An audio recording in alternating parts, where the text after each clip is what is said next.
Yo, what is going on, guys? Welcome back to another video and welcome back to another rebuild review. 3 months ago, I did a full in-depth rebuild review on the Ottawa Senators, and this offseason, I am bringing back that series. Most Sundays in this offseason, we're going to be looking at a team that is either trying to come out of a rebuild, just came out of a rebuild, they're still deep in a rebuild, and we're going to break it down, basically look at the four facets of a rebuild in terms of draft, trades, signing slash extensions, and the actual on ice results. Then we're going to come to a conclusion what the final grade is for these rebuilds. For the Ottawa Senators, we ended up coming with a B- for them. And today we are going to be looking at the Detroit Red Wings, the Yzerplan, because when you look at the Detroit Red Wings, they had one of the greatest runs in NHL history before their rebuild from 1991 to 2016. They made the playoffs every single year. They won 4 Stanley Cups. Legends after legends played for this team to start out. Yzerman, Fedorov, Lidstrom, of course, and then towards the end, the Zetterberg and Datsuk teams become the early to mid 2010s.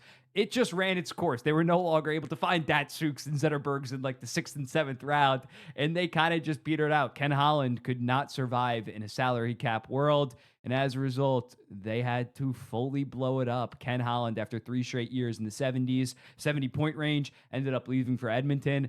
And the legend himself, Steve Yzerman, came home from the Tampa Bay Lightning after building up that core to the Detroit Red Wings, and the Yzerplan was a full go in spring of 2019. So yeah, when looking at this, we are only going to be factoring in the Yzerman years, not the last 3 Ken Holland years, because he just did such a horrendous job in terms of drafting and developing and trading and all that stuff. We're starting in the spring of 2019, only Steve Yzerman, and for this, we are going to go through the drafting and developing, the trades, the signing and extensions, and of course the actual on-ice results, grading all 4 of those areas until we come to our final overall rebuild grade. Okay, so here we are, the Detroit Red Wings drafting history. And before we really dive into what the grade is going to be mainly based on, which is, of course, the Yzerman draft picks in his development with his guys that he selected, I'm going to go through some of the guys that he inherited that were still like prospects and young guys and go through how that development went. Again, they didn't draft him, so that's not going to be a factor in that much in terms of the grade. And I definitely blame Holland a lot more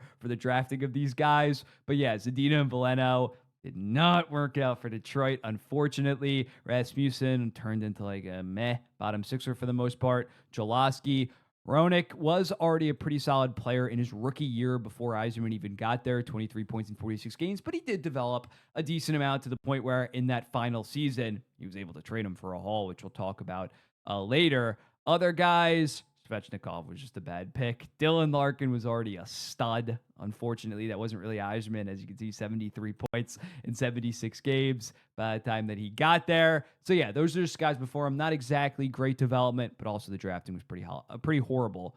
By Ken Holland, 2019, that started off with Mort Seider. And this, of course, was a controversial pick at the time. People thought that he reached, and it was his first draft pick, and he knocked it out of the park. Moritz Seider, in my opinion, I have him right now as my number 20 defenseman. I think you got to have him somewhere between the 15 to 25 range. He's been able to handle like some of the toughest minutes in the NHL the last, basically since he was a rookie, where he won the Calder Trophy. So yeah, he's been awesome. 6'3", very good skater. That was fantastic. Arguably goes second in a redraft. Not to plug my other series, but I'm doing the 2019 redraft this Wednesday. So yeah, hit that out of the park. The rest of the draft, Albert Johansson played okay this season. I think he can be a good third pair guy. I'm not sure you're expecting much more after that point, but it's 60th overall. You'll definitely take that. His other 2 second-round picks, nothing burgers. Elmer Soderblom looked like he might be something early on. I remember, he played in 2023. He was 6'8". You're like, holy shit.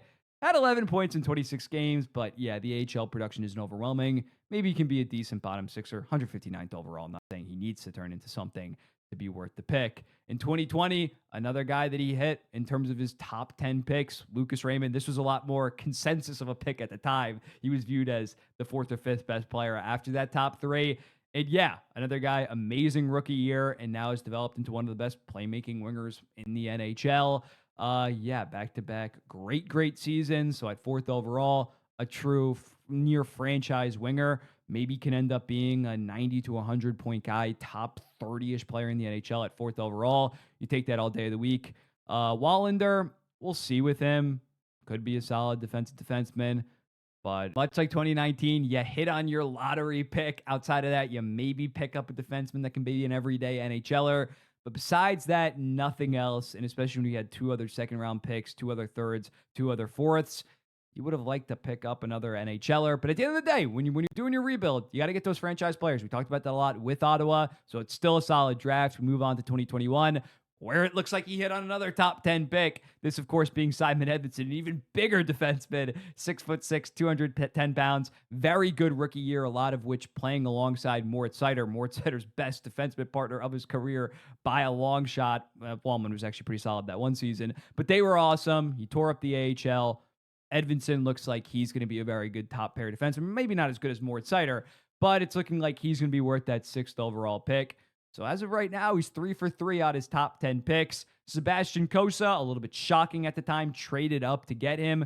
But after a rough 2023 season, especially in the AHL where he is 783, I'm blocking it off right now with my webcam, but he had a 911 this year in the AHL after a 913 the prior season. So it's looking like Sebastian Cossa is well on his way to becoming a solid, at least a 1B at the NHL level. At 6'6", has the physical tools to do so. Also in 2021, picked up Shea Boyum. Okay numbers this year in the AHL after being very productive at the University of Denver. Maybe could turn into a third pair guy. Carter Mazer, a forward that they snagged. Okay AHL numbers where maybe he could end up being something. A lot more promising, at least, than the later rounds of the 2020 and the 2019 drafts.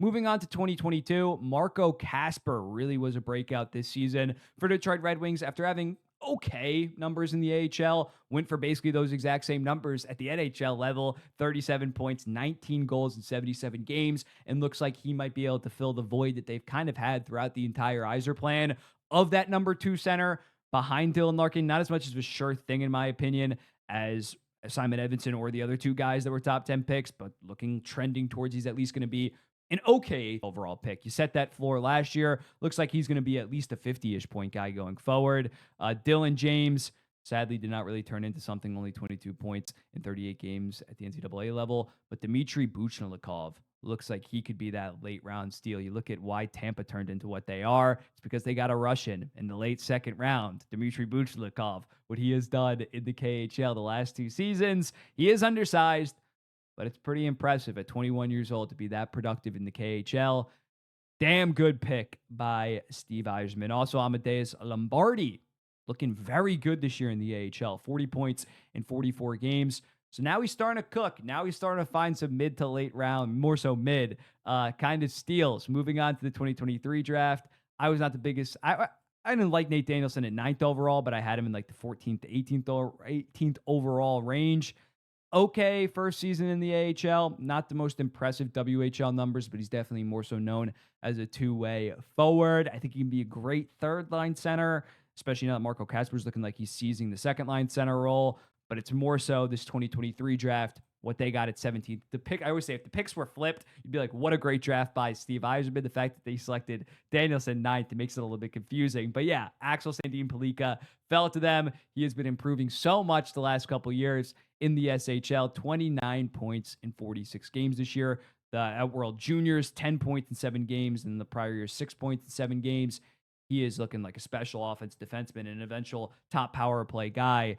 That big 3 that they drafted in terms of defense. Special, Trey Augustine, also looking very good in the NCAAs this year, in 924 last year for Michigan State after having a 915 in the prior year.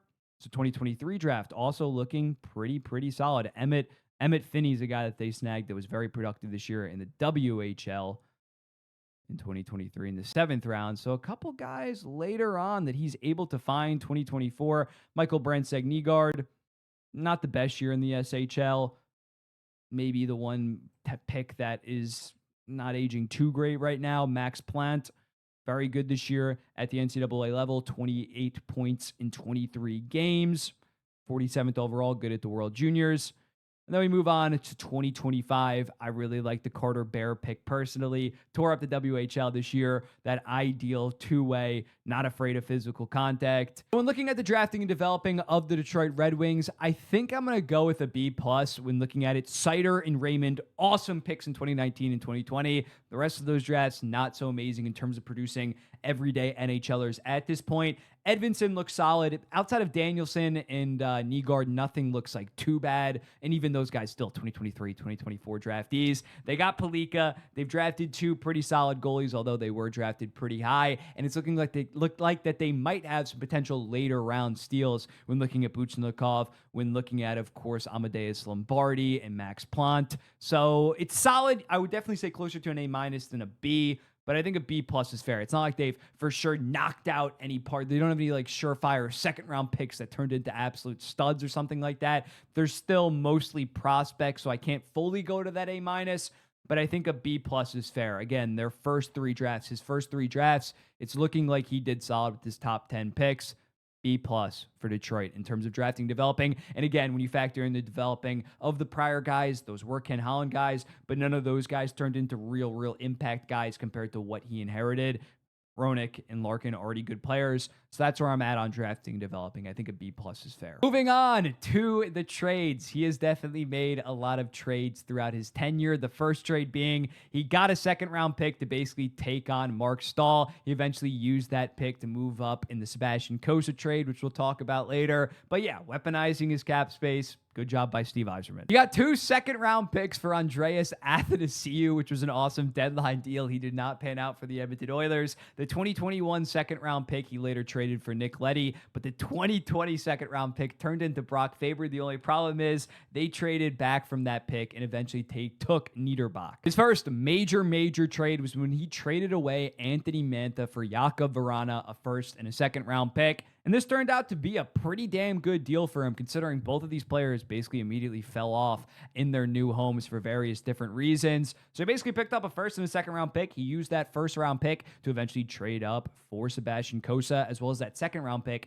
being the pick that eventually landed them Buchnikov. So very good work by Steve Yzerman there. The next trade we got is when he traded for Nick Leddy, who was making $5.5 million, which was not worth it at the time. It gave up a second round pick to do so. That second round pick turned into Ratu, but Leddy was later flipped in a better deal for the Detroit Red Wings. You probably know which one it is. Then tried to fix the goaltending, something that he will do multiple times in this video, trading for Ned for Bernier in a 2021 third-round pick. Ned was, of course, coming off that awesome rookie year during the COVID year, having a .931 in 21 games in Carolina, but basically immediately got exposed kind of as a Carolina Rod Brindamore merchant, as he would have an .898 in 74 games with Detroit and then eventually leave. He didn't give up much in the process, but it was a bad goalie evaluation, which there were plenty throughout this process. Speaking of trading for goalies, at the 2021 draft, he traded the 23rd, 48th, and 138th overall selections to Dallas for the 15th overall pick for Sebastian Cossa. We pulled up Sebastian Cossa's stats. He's looking like he's trending pretty well, potentially being a starter at the NHL level. The only problem is that 23rd overall pick that went to Dallas turned into Wyatt Johnson, so that's definitely unfortunate. I'm not going to kill him with hindsight, because at the time, they definitely did need a potential franchise goalie within the Yzerplan, but yeah, did not age too great. Back with another Nick Leddy trade. His time in Detroit was rather short, as he got traded for Wallman in a second-round pick. He ended up going to the St. Louis Blues. This was a great deal by Steve Yzerman. When looking at Jake Wallman, his first full season in Detroit, he was awesome. That second-round pick turned into Andrew Gibson, who eventually got traded for Jesse Kiskinen, who was very good this year in Liga. He was around the point per game in his draft year +2. So, yeah, that was a great deal. What happens to Wallman, we'll talk about shortly, and it makes it a little bit worse. But, yeah, flipped Leddy. After giving up too much to get Leddy, got a decent amount for him. In the summer of 2022, after it was apparent that Ned was a Carolina merchant, he swung for another goalie, trading a third-round pick for Ville Husso. We'll talk more about that contract when we get to the contract signings extensions. He only gave up a third-round pick, but considering how bad Husso was for them, even a third-round pick was a far big overpayment. Fast forward to the 2023 deadline, where Detroit was kind of sellers for the last time during the Yzerplan, and they traded Philip Hronek in a fourth for a first and a second-round pick to the Vancouver Canucks. When looking at Hronek, he did have another year left on his deal after this season, but with Seider being so good, with Edvinson coming up soon, it was clear that he was not going to get some kind of massive contract if he was going to be the future number 3 of this team. So they shipped him out to the Vancouver Canucks, and that deal was awesome for the Vancouver Canucks. But for Detroit, that pick, that first-round pick, ended up becoming Axel Sandin Palika, who, as we saw before, has been killing it in the SHL and looks like one of the best offensive defenseman prospects in the NHL. Also, at the 2023 deadline, they traded pending unrestricted free agent Tyler Bertuzzi, who was already in his late 20s, was no longer a part of this core, and they got a first and a fourth round pick for him. That first round pick they would later use in the Alex DeBrincat deal. Speaking of the Alex DeBrincat deal, it happened in the summer of 2023. They traded the Boston Bruins first round pick, a fourth Dominic Kubalik, and Donovan Sobrango for Alex DeBrincat, which was only the 25th overall pick for a guy that Ottawa a year prior had given up the 7th and 39th for. So Yzerplan was able to snag a hometown kid at a decent discount. Kubalik turned into being absolutely nothing. And after that amazing rookie year, he barely played in Ottawa and now is in like Czechia. That was an awesome move, by far the best move of the Yzerplan, getting Alex DeBrincat. It did kind of fall into his lap, but still, awesome work by him. He didn't really do anything of note at the 2024 deadline, but in the 2024 offseason, his one big trade was trading away Jake Wallman and attaching a second-round pick to get rid of his cap hit of only 2 years at $3.4 million. Wallman, admittedly, in his second full season in Detroit, was not nearly as good as in his first season, but still, he was like 28, 29 years old, only making $3.4 million on a defense core, which we're going to talk about with the signings of Hull and Chirot. So he shipped them, attaching a second round pick. Apparently didn't even call around to other teams. And yeah, Wallman went on to go to play for San Jose, put up 32 points in 50 games, and got the San Jose Sharks a first round pick. And he was pretty damn good for them, for the Edmonton Oilers on their playoff run. So yeah, that's probably the worst steal of the Yzerplan. The fact he had to attach a second to that was made no sense at the time and now looks absolutely horrendous. At the 2025 deadline, also didn't really do anything, which later there was a quote that came out that his players were not too happy about that. But in the 2025 offseason, he traded for John Gibson, giving up a second and a fourth round pick, as well as Petr Mrazek. When looking at Petr Mrazek, he was making $4.25 million for this season. In next year, had an 891 the prior year. So although John Gibson is not the most consistent goalie, although this year he was very good with a 911 and 15 goals saved above expected, the prior 4 years a 900, but he basically upgraded from Mrazek to Gibson, only paying $2.15 million more to Gibson, and gave up a second and fourth round pick. And that's a damn good deal. I'm sorry. I know people aren't too high on Gibson, myself included, but as long as Gibson can just provide them 905, 906 goaltending and like +6 goals saved over expected, that is a huge upgrade compared to other recent Detroit Red Wings goaltenders. So yeah, that is a pretty solid deal, especially when you're attaching a negative value contract like Petr Mrazek. So yeah, for the overall trade grades, I think I'm going to go with a B+. He did a solid job trading some of the older core pieces, not that old, but like mid to late 20s that were not going to be part of the Yzerplan, in guys like Mantha, Bertuzzi, Filip Hronek. His worst deal was only Jake Wallman attaching a second round pick. I'm not going to kill him for that. That's not going to completely ruin the Yzerplan doing that, although it was pretty bad. He had DeBrincat fall into his lap, but he still executed that trade. So overall, the trades are pretty solid when looking at the Yzerplan. Now let's dive into the signings that are definitely not going to be as good. First notable signing was Thomas Greiss, 2 years, $3.6 million. Was very good his first season in Detroit, having a 912 in 34 out of 56 games during the COVID-shortened season. Then the following year had an 891, so it's one good year, one bad year, $3.6 million. Sure, go for it. Anthony Mantha signed a 4-year deal at $5.75 million, was traded like immediately after signing it, so it's perfectly fine deal, and based on what he got on the return, okay. When they traded for Ned, they gave him a 2-year deal at $3 million, and as we talked about, first season as a starter playing 50-plus games on Detroit did not go so well, finished with an 898 in 74 games. Not some horrendous deal, only 2 years, $3 million in the midst of the rebuild, deep in the rebuild, but still not good. We got our first objectively good deal here as Bertuzzi signed for 2 years at $4.75 million. The first year of that deal, he had 30 goals, 32 assists, 62 points in 68 games. He did struggle the following season, only having 14 points in 29 games on Detroit, but Boston still wanted him. Boston was still willing to give up a first and a fourth round pick to get him. Another good deal from kind of that older core was Filip Hronek's 3-year deal at $4.4 million. Part of the reason why they were able to get so much from the Vancouver Canucks is because in that year, he was damn good. Their de facto number one defenseman and handled it pretty well and still had 1.5 more years at $4.4 million. Very cost effective. Good deal by Yzerman. We get to some of the bad deals, though, with Jakub Vrana, 3 years, $5.25 million. He's unfortunately had some off-the-ice stuff, but when he was healthy, he was a 5-on-5 demon, just was not out there enough to justify it, unfortunately. Ben Sherratt, 4-year deal at $4.75 million. A brutally ass signing when looking at it. We watched him in Montreal. We watched him be horrible on the Florida Panthers back in 2022. He only played 17 minutes a night after Florida even gave up a first-round pick for him. Yes, he logged big minutes in Montreal, but he was not good in those minutes. And yeah, the last 3 seasons, he's been arguably like the worst defenseman in the NHL in like a serious top 4 role. I'm not saying he's the worst point blank period, but yeah, he has not been good in Detroit, and I don't expect to be much better this season. Remember when Ville Husso got traded to Detroit Red Wings for a 3rd-round pick? Well, he also signed a 3-year deal at $4.75 million, and it became very apparent that the goalie that broke out of nowhere at 27 years old, having an insanity run of like a 919 in 30 games, it was fake. It was fake, as he had an 896 in 56 games in his first season in Detroit, then an 892, then an 880 last season, and basically got stuffed in the AHL. The Anaheim Ducks traded for him for no reason, for nothing. But yeah, he was ass all the way throughout this contract and was not the answer in net for the Detroit Red Wings. He also tried to fix the second-line center hole, acquiring Andrew Kopp on the open market at 5 years, $5.625 million. He was good in Winnipeg that season and great in New York, having 32 points in 36 games in the regular season. And in the playoffs, he basically fell off immediately on arrival in Detroit, having 9 goals, 33 assists, 42 points his first season, then 33 and 79, and now this season, 23 and 56. He's an okay bottom sixer at this point, making $5.625 for 2 more seasons. He's 31 years old at this point.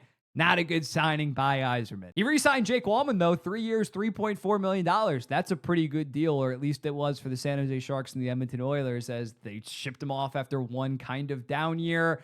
But now he's like a $6 to $7 million defenseman. He also extended the guy who has been there for the longest, Dylan Larkin, on an 8-year deal at $8.7 million. He has been about as consistent as it comes in the NHL, around 30-ish goals, 40-ish assists, near point per game, good defensively, well worth his $8.7 million. It's not some best deal in the entire NHL or something like that, but it's a solid A contract for the most part. In the 2023 offseason, he overpays and overturns Justin Holl on a 3-year deal at $3.4 million. His first season, only plays 15 minutes a night and got scratched at times. This year, better results, but only playing around 14 minutes a night. However, he did snag a defenseman for cheap, that being Shane Gothisbehere, 1 year at $4.125 million. Ended up having 56 points in 81 games, eventually left to the Carolina Hurricanes. But that was a good defenseman evaluation in terms of an unrestricted or older player by Steve Yzerman for once. Also in that 2023 offseason, in the unrestricted free agency market, he tries to acquire another center after Andrew Kopp does not work out.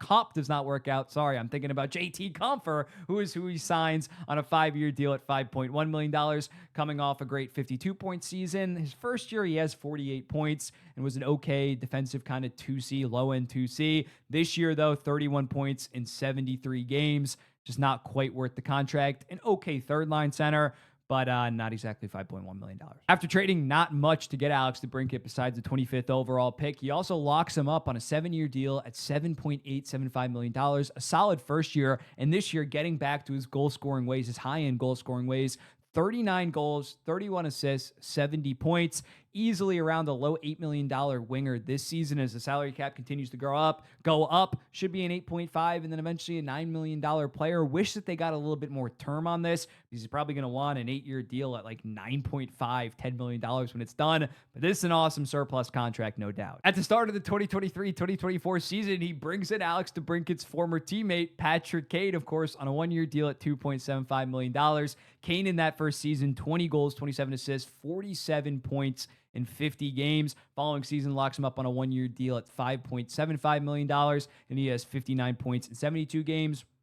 Pretty damn solid in terms of some supplementary scoring until the young guys are ready. He re-signs Ken Holland draft pick Michael Rasmussen on a 4-year deal at $3.25 million. It's like, okay, this year was a bit of a down year where you're maybe not loving that contract, but it is what it is. And in the summer of 2024, to fix the goaltending again, he brings in Cam Talbot on a 2-year deal at $2.5 million. Talbot was actually pretty solid, especially analytically this year. Cannot be your legit starter on a playoff team, but definitely a good ad at only 2.5, and he's going to serve as the backup this year. However, also in that UFA period, Tarasenko, 2 years, $4.75 million.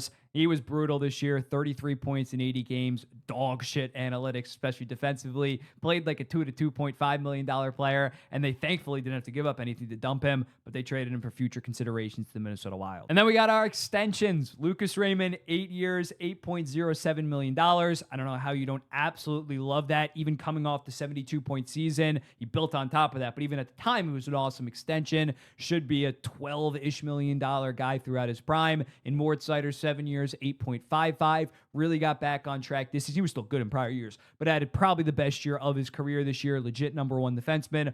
Also a great deal. So he hit on his first two top 10 draft picks, and he hit on his first two big core pieces that he drafted, extensions. So you got to love those two. Overall, I landed on a C+ for the contracts because at the end of the day, he did lock up his four best players on pretty damn good deals, being Seider, Raymond, Larkin, and of course DeBrincat. The rest of his talent acquisition, the rest of most of his UFA signings outside of Kane and Gothisbehere, but I think we can agree that you knew that Gothisbehere and Kane were going to be damn good offensive players.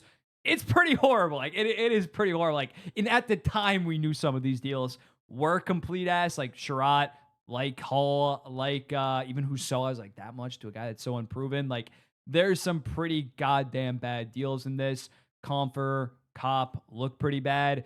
So I think a C+ is fair. Again, Raymond and Seider make up for a lot of that, but his talent acquisition, very, very subpar for Steve Yzerman. The results portion, obviously you can't look at the first like 3 years of the Yzerplan because he had to truly like nuke it. He basically inherited really old players that didn't even have that much trade value, like compared to an Ottawa who could trade Carlson, who could trade Stone. Like they started at ground level zero for the most part. So from 2019 or 2020 to 2022, like they had no chance to be competitive. However, the last 2 years, 2024, they did smash expectations, but they should have been a competitive team to a degree, considering they got DeBrincat. But it's more so last year where it is so disappointing, considering they almost made the playoffs the year prior. This year, they had clear gaping holes with the defense, with some of their goaltending. The penalty kill was horrible. The penalty kill was 69.5% this year, simply unacceptable. So definitely this was the first year where like there were serious playoff expectations, and they came up decently short. So for the results at this point, I think I am going to go with the C. I don't expect them to be a playoff team next year as well.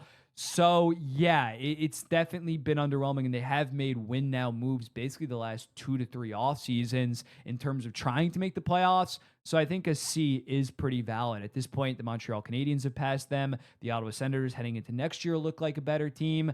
It's underwhelming in terms of the actual on-ice results for the Detroit Red Wings. They get a C in this regard. Okay, so now it is time for my overall grade. What am I grading the Yzerplan? In terms of the 4 different grades that I gave out, drafting we went with a B+, trades we went with a B+, signings, extensions we went with a C+, and results we went with a C, which means I'm going to land on a B- for the Detroit Red Wings. I know that's kind of a cop-out, considering that's also what I gave Ottawa, but it's what I believe, because I think when looking at these two teams, not that I am solely comparing to them when making this video, but I think Ottawa has a much higher floor considering they've already made the playoffs and considering they have more balance across their teams. They don't really have any like gaping holes at this point in terms of the defense core is good, goaltending is good, forward core is pretty good. But I think Detroit still has a much higher ceiling considering the fact that they still have a consensus top 5 prospect pool in the NHL. I believe I had them number 3 in my most recent video. Feel free to go check that out. But yeah, they still have Kosa and Augustine. One of those guys I think is going to turn into a stud.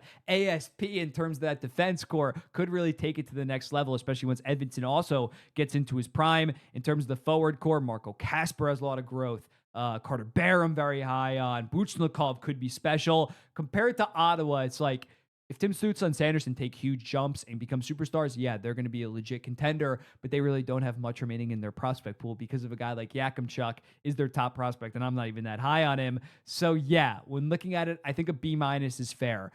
They had to go nuclear to start this up, so they've only really had expectations the last 2 years. I think if they don't make the playoffs this year, Yzerman's ass should definitely be fired, considering, especially if it's because of the defense core is lackluster, no doubt he should get fired. But there is still core pieces here. They're big 3 in terms of the young 2019 to 2021 draftees that are progressing very well, as well as a very solid prospect pool where I think that this team, if one of their goalies pan out, if ASP pans out, and then if like 1 or 2 of their forwards pan out, like I think might happen, they're going to be a safe playoff team from like 2027 to 2032. But of course, there is a downside that just doesn't happen. So still have a decently high ceiling.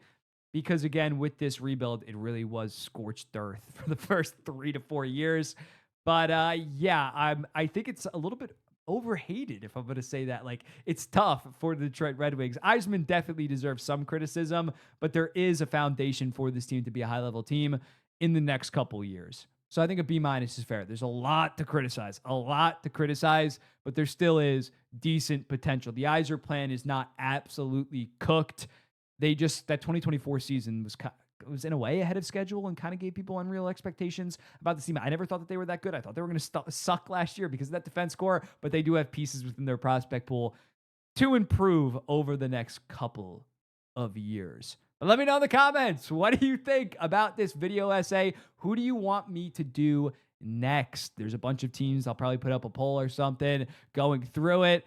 Let me know what you think of this video. Let me know if you think about Detroit. What would you grade them? Again, if I were to say within the B minus, who's higher, I'd probably have Ottawa a little bit higher, considering they made the playoffs, considering I love guys like Sanderson and Stützle.